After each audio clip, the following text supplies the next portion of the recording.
आदाब। दो रुख में आपका इस्तकबाल करते हैं। मैं हूं आपके साथ सना वारिस। दो रुख में आज का मौजू है किसानों के हल के दो रुख। भारत बंद के बाद हुकूमत के रवैये में मजीद नरमी देखी जा रही है। हालांकि सरकार ने अपना मौक़िफ़ भी एक बार फिर दोहराया कि कवानीन वापस नहीं लिए जाएंगे। दूसरी जानिब किसान भी अपने पुराने मौक़िफ़ पर कायम हैं। किसान अपने एहतजाज का दायरा वसी करने की हिकमत अमली मुरतब कर रहे हैं। आज इसी मौजू पर जानेंगे सरकार और किसान से उनका रुख। प्रोग्राम दो रुख में सबसे पहले दो खास मेहमानों का तारुफ करा दें। हमारे दरमियान राजीव जेटली साहब, जो कि बीजेपी का पक्ष रखने के लिए तर्जुमान हमारे दरमियान मौजूद हैं, आपका इस्तकबाल करते हैं। साथ ही साथ एक और खास मेहमान जो कि किसान लीडर हैं, हरिनाम सिंह वर्मा साहब, जो कि नायब सदर हैं भारतीय किसान यूनियन के, आपका भी स्वागत करते हैं, वेलकम करते हैं। सबसे पहले हरिनाम सिंह वर्मा साहब, आपके पास ही आ जाते हैं क्योंकि प्रस्ताव आप तक पहुंच चुका है। प्रस्ताव पर आपकी राय जानना चाहेंगे। देखिए, दो बातें हैं। एक बात यह है कि जो हमारे गृह मंत्री हैं और कृषि मंत्री हैं और भारत की सरकार को हम आपके माध्यम से ये बात कहना चाह रहे हैं कि जो एमएसपी है जी, उसको गारंटी कानून बना दिया जाए। हम नहीं कहते हैं कि सरकार वो तीनों बिल वापस ले। आप चौथा कानून बना दो कि एमएसपी इस देश में जो भारत सरकार एमएसपी घोषित करेगी उस पे कोई भी एजेंसी, कोई भी व्यक्ति, चाहे प्राइवेट कंपनी हो चाहे मंडी में, उससे नीचे वो फसल नहीं खरीदी जाएगी। दूसरा, जो कॉन्ट्रैक्टिंग फार्मिंग है उसमें संशोधन कर ले और जो वेयर हाउस के लिए जो इन्होंने ये कह दिया है कि नए कोई भी व्यापारी कितना भी स्टॉक लगा सकता है, कितना भी वो खरीद सकता है। मैं कह रहा हूं आपके माध्यम से कि जो भारत की सरकार साल में एक बार जो भी फसल आती है रबी खरीफ की, उसका एमएसपी घोषित करती है। और इस देश में चाहे पूर्ववर्ती भी सरकार है, मैं ये नहीं कहता हूं कि आज भारतीय जनता पार्टी की देश में सरकार है तो अगर धान नहीं खरीदा जा रहा, मक्का ज्वार बाजरा नहीं खरीदा जा रहा है तो इसके लिए भारतीय जनता पार्टी जिम्मेदार है। मैं ये बात नहीं कहता हूं, मैं कहता हूं कि पूर्ववर्ती भी सरकारें इसके लिए जिम्मेदार रही हैं।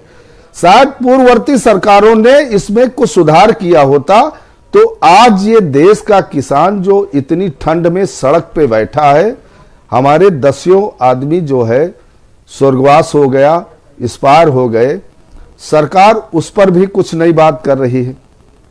हम कहते हैं काहे हठबाजी कर रहे हो भाई? एक कानून आप बनाते हो, आप सोचो कि जो संसद में आप कानून पारित करते हो जी, उस कानून को अगर मंडियों में प्राइवेट कोई व्यक्ति अगर उस पर नहीं खरीदता है तो आप बताओ ये देश के सरकार के लिए और किसानों के लिए दुर्भाग्य का विषय है कि नहीं है? हम कहते हैं आपने कॉन्ट्रैक्टिंग फार्मिंग का जो फार्मूला लाए हो, अरे 74 साल में इस देश का किसान 74 साल में इस देश का किसान घाटे की खेती कर रहा है। लॉकडाउन में आपने देखा होगा कि इस देश के किसान ने अपने हिस्से की जीडीपी को जिंदा रखा जी। हम सारे किसानों ने कोरोना महामारी में भी हम फसलों में जो हमको गेहूं की कटाई करना था, जो भी काम करना था, हम किसान करते रहे। हमको पुलिस प्रशासन सरकार की तरफ से तमाम यातनाएं भी मिली, हमने उसके लिए उफ नहीं किया। हम देश के साथ खड़े रहे, देश की जो दिक्कतें थी उसके साथ खड़े रहे। लेकिन आज इस देश के किसान को एमएसपी नहीं मिल रही। बताओ, मक्का जो है, मक्का का किसान मर गया, धान का किसान 1800। उस प्रस्ताव में ये कहा गया है कि प्रोटेस्ट आप खत्म कर दें। साथ ही ये कहा गया है कि केंद्र सरकार एमएसपी पर तहरीरी यानी लिखित रूप से गारंटी देने के लिए तैयार है। यही तो मांगे थी किसान की। नहीं, जब आप 3 कानून आप जैसे लाए हो उसी तरीके से आप संसद बुला लो और एक चौथा कानून उसी के साथ में जोड़ दो। इसमें कौन सी बुराई है भाई? ये तो किसान के और हमारे पेट का भविष्य है। ठीक है, अगर हमारा उसमें हरिनाम सिंह साहब 70 साल से हम घाटे की खेती कर रहे हैं। प्रस्ताव आपने दिया किसानों को और किसान तंजीम के लीडर भी हमारे दरमियान मौजूद हैं, उनको भी खामोशी से आपने सुना। उन्होंने कहा कि जो प्रस्ताव सरकार की तरफ से दिए गए हैं, जाहिर सी बात है उन प्रस्ताव में 5 पेशकश सरकार की तरफ से की गई है, लेकिन वो इस पर रजामंद नहीं हो रहे। देखिए, किसान संगठनों ने जिस तरीके की मांग करी थी, जो मांग कृषि कानून आने के बाद सबसे पहले हुई थी, वो आपके टीवी चैनलों पे भी चली होगी, आपने देखी होंगी वो मांग, और लगातार वो मांग चलती चली गई। उसमें 3 ही बातें प्रमुख रूप से किसान भाइयों ने रखी थी। पहली बात ये थी कि अगर आप मंडियों के अलावा दूसरे लोगों को ये मौका देंगे कि आप फसल खरीदें, तो उससे मंडियों का वजूद खत्म हो जाएगा, क्योंकि वो ज्यादा पैसे देंगे और बाद में उस पैसे को कम कर दिया जाएगा। क्योंकि ये स्वतंत्रता किसी के पास भी होगी, कोई भी आके फसल खरीद सकता है, क्योंकि एक पैन कार्ड के बेस पे उस फसल को खरीदा जाएगा। लेकिन सरकार ने कहा कि हम इस बात के लिए संशोधन करने के लिए तैयार हैं कि जो भी व्यक्ति फसल खरीदना चाहता है मंडी के बाहर, उसका भी एक रजिस्ट्रेशन होगा। दूसरी मांग जो किसान भाइयों ने रखी थी वो ये रखी थी कि मंडियों के अंदर टैक्स होता है, बाहर टैक्स नहीं दिया जाएगा। जब टैक्स नहीं दिया जाएगा तो कोई भी किसान अपनी फसल वहीं बेचने जाएगा, क्योंकि उसको वहां ज्यादा मुनाफा होगा और व्यापारी को भी मुनाफा होगा। तो मंडियों का अस्तित्व इससे भी खत्म होगा। इस बात को भी सरकार ने माना। सरकार ने कहा कि हम इसके ऊपर भी संशोधन करने के लिए तैयार हैं। तीसरी बात जो रखी, जितनी बातें हमारी जो मीटिंग के अंदर कृषि मंत्री जी के साथ, केंद्रीय कृषि मंत्री जी के साथ रखी गई, ऑलमोस्ट लगभग वो सारी बातें के ऊपर अमल किया गया है। अब मुझे लगता नहीं कोई ऐसी वजह बीच में बनती होगी जिनकी वजहों से आप ये कहें कि हम अभी भी इसका समर्थन नहीं करते हैं। अभी थोड़ी देर पहले मैं किसी न्यूज चैनल पर देख रहा था, तो आजकल किसानों को भी उन्होंने एक नया रूप दे दिया है। किसानों को एक गर्म दल और एक नरम दल बता दिया है कि नरम दल कह रहा है कि भाई सरकार ने हमारी लगभग मांगे मान ली है, तो हमें अब एजिटेशन नहीं करना चाहिए। ये मैं न्यूज एंकर की बात कह रहा हूं, जो रिपोर्टिंग करते हुए इस बात को कोट कर रहे थे कि जो गर्म दल है वो इस बात को नहीं मान रहा है। तो आप ये सोचिए कि जो हमारे किसान संगठन, हमारे किसान भाई हैं, उनको ये एहसास होना चाहिए कि आपका क्या डिवीजन हो चुका है। मतलब मीडिया की नजर में या ओपोजिशन पार्टियों की नजर में आपको डिवीजन कर दिया गया है। अब हो सकता है कि जो लोग इस बात को समझते हैं कि जो सरकार हमारे लिए कर रही है, जो मेरे किसान भाई समझते हैं, अगर उन जो समझते हैं और वो अच्छी बात कर रहे हैं, तो हो सकता है उनके बीच में कुछ ऐसे भी लोग आ जाए जो उनको बरगलाएं, उनको भड़काएं और उसको गर्म दल का नाम दे और कहें कि जो सरकार आपके फायदे की बातें कर रही है उसको नहीं माना जाना चाहिए। तो ये बहुत ही कॉम्प्लिकेटेड सिचुएशन है। मुझे लगता है मेरे भोले भाले किसानों को जितना गुमराह करना था वो कर दिया, लेकिन सरकार ने भी 2 कदम आगे बढ़ाए हैं। अब किसान भाइयों का भी फर्ज बनता है कि वो भी आगे कदम बढ़ाएं, और जो कदम बढ़ाने के बाद जो समन्वय हमारा बनेगा उसमें निष्कर्ष यही निकलेगा कि आपकी बेहतरी देश के प्रधानमंत्री चाहते हैं और सुनिश्चित कर चुके हैं। देश के अंदर ऐसी व्यवस्थाएं बनाई गई हैं। आप देखिए, पहले तो कभी उम्मीद भी नहीं की गई थी। 1 लाख करोड़ रुपए मात्र 23 महीनों के अंदर आपके खातों में डाले गए हैं। यह उम्मीद नहीं थी। 1 लाख करोड़ का इंफ्रास्ट्रक्चर बजट आपको दिया गया है। कृषि बीमा योजना आपके लिए लेकर आई गई है, जिसमें लगभग 20,000 करोड़ रुपए का मुआवजा हर साल आपको दिया जाता है। ये कल्पना करी थी क्या कभी आपने? ये सब बातें किसानों के लिए ही की गई है। अब किसान भाई अगर कोई बात नहीं समझ पा रहे हैं, तो मुझे लगता है कि जिनको तथाकथित गरम और नरम दल जो लोगों ने बनाए हैं, वो समझदार किसान भाई आगे सभी लोगों को समझाएंगे, सभी भाइयों को समझाएंगे कि इस तरीके के रवैये का फायदा नहीं। किसान समर्पित सरकार जो भी आप मांगना चाहते थे वो कर चुकी है, उसके ऊपर कदम उठा चुकी है। मुझे लगता नहीं कोई भी ऐसी बात है जिनको लेकर के धरना या प्रदर्शन आगे करना। हरिनाम साहब, क्या ऐसा वाकई में है कि किसानों में 2 गुट हो चुके हैं, 2 राय बन रही है?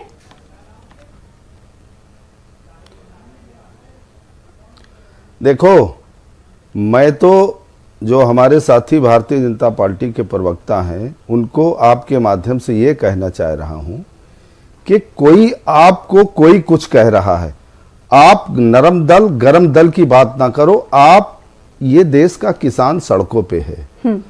हम किसानों ने आपको पूर्ण बहुमत की सरकार चुन के दी है, और अधिकतर जितने स्टेटों में भारत की सरकार और जहां उत्तर प्रदेश के लेकर जहां भी इनकी सरकार है, वहां किसानों ने इनको पूर्ण बहुमत की। और हम इस उम्मीद से भारतीय जनता पार्टी को चुन के लाए थे कि पूर्ववर्ती सरकारों ने जो हमारे साथ अच्छा काम नहीं किया है, शायद देश के प्रधानमंत्री आदरणीय नरेंद्र मोदी जी किसानों का हित करेंगे। आपने बीमा का, फसल बीमा का जिक्र किया। आपने किसानों को उनके खाते में पैसे देने की बात कही। मैं आपके माध्यम से आपसे कहना चाह रहा हूं कि देखो, किसान कर्जदार क्यों हुआ? आप जब चुनाव आते हैं तो आप कर्ज माफ करने की इसकी शुरुआत कांग्रेस ने किया। अगर आप ईमानदार थे, किसानों के प्रति आप हमदर्द थे, तो किसानों को, इस देश के किसानों को एक बार पूर्णतः कर्ज मुक्त कर दो। ये पार्ट पार्ट में आपने कर्ज मुक्त की तो बात, कर्जा माफी की बात कर दिया, लेकिन आप उसमें 4 चीजें लगा देते हो। देखो, जो सरकारें कर्ज माफ करने की बात करती हैं, होता यह है कि चुनाव में ये कह देते हैं कि हम कर्ज किसान का माफ करेंगे, लेकिन 4 उसमें नियम जोड़ देते हैं कि कैटेगरी में आएगा उसको इतना मिलेगा, नहीं मिलेगा। हम कहते हैं किसान एमएसपी मांग रहा। मैं आपको बता दूं आपके माध्यम से, 1967 में इस देश में पहली गेहूं की खरीदारी हुई। एक किसान 1 क्विंटल गेहूं बेचने के बाद 32 रुपए ईंट का रेट था, 32 रुपया हजार। एक किसान 1 क्विंटल गेहूं बेच के 32 रुपए का 1000 ईंटा भी खरीद लेता था।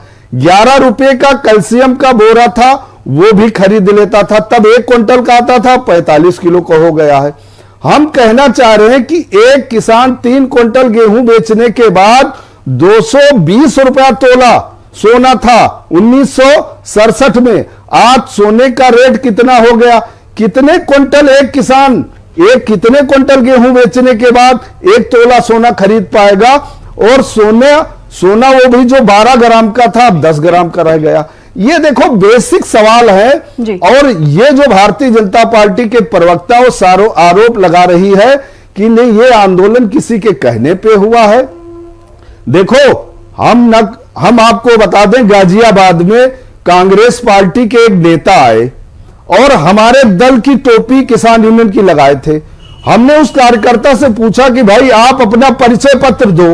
हम उन राजनीतिक दलों को अपने वहां से उनको खदेड़ दिया। इससे ज्यादा भारतीय जनता पार्टी क्या चाहती है भाई? और बार बार आप ये कह रहे हो कि नहीं, खालिस्तानियों का आंदोलन है, ये मुसलमानों का आंदोलन है। अरे भाई, हम खालिस्तानी मुसलमान थोड़ो है। इस देश का पंजाबी भी इस देश का नागरिक है, मुसलमान भाई भी हमारे इस देश के नागरिक हैं, हिंदू भाई भी इस देश के नागरिक हैं। सड़क पे हिंदू, मुसलमान, सिख, ईसाई सभी धर्म के लोग आए हैं। वो आपसे मात्र एमएसपी मांग रहे हैं, आपका कहीं नुकसान नहीं कर रहे हैं। और हमें अगर आपका नुकसान करना होता तो हम आपको पूर्ण बहुमत में क्यों चुन के लाते? राजीव जेटली साहब, आपका जवाब। पार्टी और गृह मंत्री, प्रधानमंत्री समझने की कोशिश क्यों नहीं कर रहे हैं कि बार बार किसानों पर ये इल्जाम लगाया जा रहा है कि उन्हें गुमराह किया जा रहा है, जबकि किसान ये कह रहे हैं कि वो खुद समझदार हैं और समझने के काबिल हैं। वो समझ रहे हैं कि उनके लिए जो ये कवानीन लाए गए हैं उनके हक में नहीं है, इसीलिए वो बावाज बुलंद सड़कों पर एहतजाज कर रहे हैं। देखिए, पहली बात तो हम नतमस्तक हैं मेरे अन्नदाताओं के सामने, उन किसान भाइयों के सामने। मैंने आपसे कहा था कि मैंने नहीं कहा आपसे, किसी न्यूज चैनल को कोट करते हुए बोला कि उन्होंने किसानों को का बंटवारा करा। उन्होंने बताया एक गरम दल और एक नरम दल है। ये मैं अपनी तरफ से नहीं कह रहा हूं। अभी थोड़ी देर पहले नेशनल मीडिया पे ये रिपोर्टिंग हो रही थी कि एक नरम दल है जो कह रहा है कि सरकार ने हमारी सारी बातें मान ली हैं, लेकिन गरम दल है जो ये कह रहा है कि नहीं, अभी हमें अपने एजिटेशन को आगे बढ़ाए रखना है। किसान समर्थित सरकार है। मैंने अब थोड़ी देर पहले जो आपको कोट किया कि क्या क्या किसानों के लिए, क्या किसान भाइयों के लिए। देखिए, 2009-10 के अंदर इस देश का बजट लगभग 12,000 करोड़ रुपए हुआ करता था।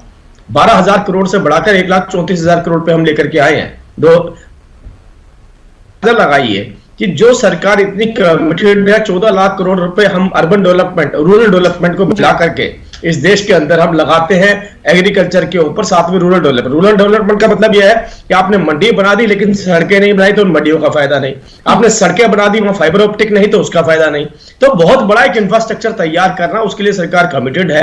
तो मेरे किसान भाई जो अभी कह रहे हैं यहाँ पर कि हम अभी भी सोच विचार करेंगे या लेंगे, ठीक है, अच्छी बात है। जो भी समझदार लोग या उनका नेतृत्व करने वाले लोग हैं, शायद वो जल्दी किसान भाइयों को समझाएंगे। और मुझे लगता नहीं कि अब एजिटेशन की कोई वजह रह गई आगे। जी हरिनाम साहब, इस प्रस्ताव को आपको मंजूर नहीं है तो क्या आपत्ति है?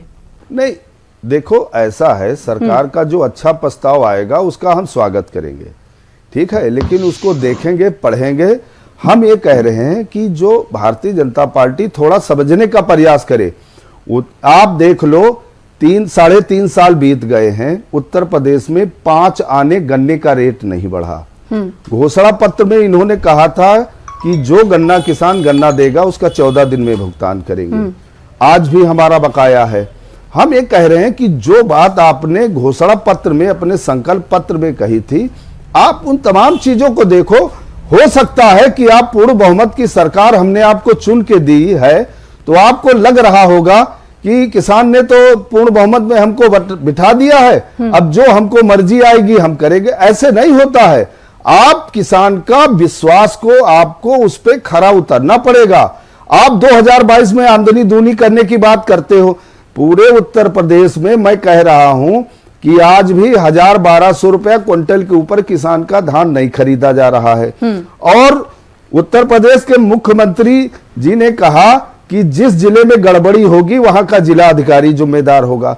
राजीव भाई साहब, मैं तो कह रहा हूं, सरकार तक के अच्छी बात जो सरकार को कहीं नुकसान पहुंचा रही है, वो बात सरकार के संज्ञान अधिकारी किसी का होता नहीं है। अगर भारतीय जनता पार्टी ये सोच रही हो कि ने अधिकारियों के सहारे, अधिकारी अगर फीडबैक उनको अच्छा दे रहे हैं, मैं क्या सरकार का दुश्मन हूं? मैं सरकार का कोई विरोध कर रहा हूं? अरे हम सारे लोगों ने आपको पूर्ण बहुमत में इस आशा से आपको चुन के भेजा था कि आप आशावादी हो, धर्मवादी हो। आप किसानों के साथ कोई गलत काम होगा तो किसानों से बैठ के बात करोगे और उनका कहीं अहित नहीं होने दे। जो पूर्ववर्ती सरकारों ने अगर अच्छा किया होता तो आज शायद ये आंदोलन नहीं होता। भाई आज तो किसान मजबूरी में सड़क पे उसको आना पड़ा है। जब इतने सख्त आपने कानून बना दिए, कॉन्ट्रैक्टिंग फार्मिंग में आने कर दिया कि कोई किसान अगर कॉन्ट्रैक्ट तोड़ता है 10 साल का सजा का प्रावधान है। कैसे भाई है? अगर कंपनी तोड़ती है तो उसके लिए भी आप देख लो। आपने अदालत, एसडीएम और अपील डीएम को मान लिया। राजीव जेटली साहब, कई आशंकाएं हैं किसानों को जिसे दूर करने की बहुत जरूरत है। और यहाँ पर ये बात भी एक बार फिर से क्लियर हो जाती है, क्योंकि सिर्फ पंजाब और हरियाणा के किसान ही नहीं है, क्योंकि हरिनाम से साहब जो कि उत्तर प्रदेश से आते हैं, रिप्रेजेंट कर रहे हैं उत्तर प्रदेश को, यानी उत्तर प्रदेश के किसानों में भी यही है आशंकाएं। नहीं, मैं इसीलिए बोल रहा था, मेरा भोला भला किसान, भोला भला, इन्होंने अपना भोलापन अभी दिखा दिया। जो प्रावधान उसके अंदर नहीं है, जो बातें उसमें नहीं लिखी, उन्होंने उसको भी कोट कर दिया। किसान के पास एक अधिकार है, अगर उसके पास वैलिड रीजन है तो वो कभी भी विड्रॉ कर सकता है कॉन्ट्रैक्ट फार्मिंग के अंदर। ये मेरे भाई को शायद जानकारी नहीं होगी। दूसरी बात यह है कि उन्होंने कहा एसडीएम लेवल पे आज ही जो प्रस्ताव दिया गया उसके अंदर स्पष्ट किया गया है, अगर सिविल कोर्ट में जाना चाहते हैं तो वो सिविल कोर्ट में भी जा सकते हैं। नहीं, ऑप्शन दिए गए हैं, उसको देखेंगे। मैं बार बार ये कह रहा हूं कि जो सड़क पे किसान है, शायद सरकार को ऐसा लग रहा है कि सरकार का कोई नुकसान करने के लिए किसान है। वो देखो अपने हक के लिए आया है, ना किसी राजनीतिक दल के। देखो तमाम चीजें आ रही हैं। कोई ये कह रहा है 500 रुपए के किसान है, लेकिन सरकार के रवैये में नरमी तो दिख रही है। पहले सरकार कह रही थी कि हम संशोधन भी नहीं करेंगे। नहीं, हम तो कह रहे हैं कि जब हम आए हैं और सरकार से हम आशा भी करते हैं, जो भी, चूंकि सरकार सत्ता में है तो करना उन्हीं को है, सरकार को ही करना है। तो हम कहते हैं कि जब आप कानून बनाए थे तो किसान संगठनों को, हमारे जैसे उन्होंने, एक मेरी कोई कमजोरी है भाई, मैं कम पढ़े लिखा आदमी हूं, ठीक है, मैंने जो बात कही है, मैं ये चाहता हूं कि एक नॉर्मल किसान, एक छोटा सा किसान, उसके लिए ऐसे रास्ता हो कि वो कहीं जाए तो उसकी बात सुन ली जाए। आप देख रहे हो कि अभी ये जो आंदोलन चल रहा है, मैं आपको बता दूं, ये भी हमको आशंका है कि इस आंदोलन में अगर भारतीय जनता पार्टी और किसानों के बीच में बात न बनी जी, तो कोई ना कोई सुप्रीम कोर्ट चला जाएगा कि भाई ये तो सड़क जाम करें, इनको हटा दिया जाए। तो देश का 70% किसान जो अपने हक के लिए आया है, उसके लिए आप उसको हटाने के लिए सुप्रीम कोर्ट चले जाओगे। आज सुप्रीम कोर्ट के जज, हाई कोर्ट के जज, उनको नहीं दिखाई दे रहा कि किसान सड़क पे, उनको संज्ञान नहीं लेना चाहिए। राजीव जेटली साहब, उनको तो संज्ञान में लेना चाहिए। सरकार पर ऐसा लगता है कि भरोसा नहीं है, किसानों को डर है कि सरकार उनके हवाले से फैसले नहीं लेगी। जो चिंता है नहीं, मुझे लगता है कि वो बरकरार है। ये सरकार के लिए भी काफी चिंताजनक बात है। नहीं, मुझे लगता है कि जो समझदार लोग हैं जो किसानों को नेतृत्व कर तशवीश रहे की हैं, बात। प्रस्ताव को पढ़ के सभी किसानों को समझाएंगे। मुझे मेरे भाई अभी जो बात रख रहे हैं वो भाई राजीव जी, राजीव जी रखिए हाँ बात। जी, हाँ जी। हरिनाम राजीव साहब। भाई साहब, आप बार बार ये भाई साहब ये मत कहो, जो समझदार लोग हैं हमको आप नहीं, बेवकूफ मैं भी आपसे मान कह रहा लो। हूं जो नेतृत्व कर रहे हैं। लेकिन हरिनाम साहब कह रहे हैं कि बेवकूफ किसानों को ना समझा जाए। नहीं, बिल्कुल नहीं। किसान ने तो इस देश की नींव रखी है। किसान का बच्चा आज IAS ऑफिसर है, किसान का बच्चा सबसे बड़े अधिकारी है, आर्मी के अंदर सबसे बड़ी पोजीशन पे है। कौन सी ऐसी जगह है? तो फिर ये आप बात- गुमराह ये करने कोई का अगर इस इल्जाम तरीके की लगा रहे बात- जब मैं भोला शब्द यूज कर रहा हूं तो भोला इसलिए कह ये रहा तो हूं सरकार ये भी क्योंकि कह रही है ना कि बहुत सारी- गुमराह कर रहे हैं, कुछ पार्टियां गुमराह कर रही हैं। कुछ पार्टियां गुमराह कर रही हैं, इसमें कोई डाउट नहीं। आपने कल देखा था झंडे लेकर, बैनर लेके, जैसे आपने देखा कभी किसी शादी बारात निकल रही होती, कुछ पैसे लूटने वाले उसमें आ जाते हैं, उनको भी आप मना करेंगे एक बार को तो वो बाहर जाके खड़े हो जाते हैं। लेकिन यहाँ देखिए राजू- किसान भाइयों ने राजू सीधा मना भाई कर साहब- दिया कि हमें कोई झंडा डंडा नहीं चाहिए। कभी ट्रेन राजू- के आगे किसानों ने लेट तो रहे, साफ सड़क कर पे दिया लेट रहे। सर, ये तो बात वहीं पर क्लियर हो जाती है। किसानों ने तो साफ कर दिया कि हम अपना हाँ, मैं मन यही कह किसी रहा हूं। सियासी पार्टी को राजू- किसान देंगे भाइयों को नहीं। समर्थन राजू चाहिए नहीं जी, उन लोगों का, तो वो क्यों सड़कों पर लेट रहे हैं? इससे ज्यादा क्या कहा जा सकता है? एक पार्टी के प्रदेश अध्यक्ष को भारतीय किसान यूनियन के कार्यकर्ताओं ने वहां से भगा दिया। वहां आपका कौशाम्बी थाना है, वहां की जो पुलिस खड़ी थी, आप वहां से रिपोर्ट दे लो, पता कर लो। जी, और इसके बाद आप अगर ये बात कह रहे हो नहीं कुछ राजनीतिक दल, भाई ये क्या वो राजनीतिक दल? आप बताओ। आप दोनों खास मेहमानों का बेहद शुक्रिया अदा करना चाहेंगे प्रोग्राम दो रुख में शामिल होने के लिए, वक्त देने के लिए। फिलहाल इसी के साथ मुझे दीजिए इजाजत। दो रुख में कल फिर बड़े मुद्दे के साथ होंगे हाजिर। आदाब।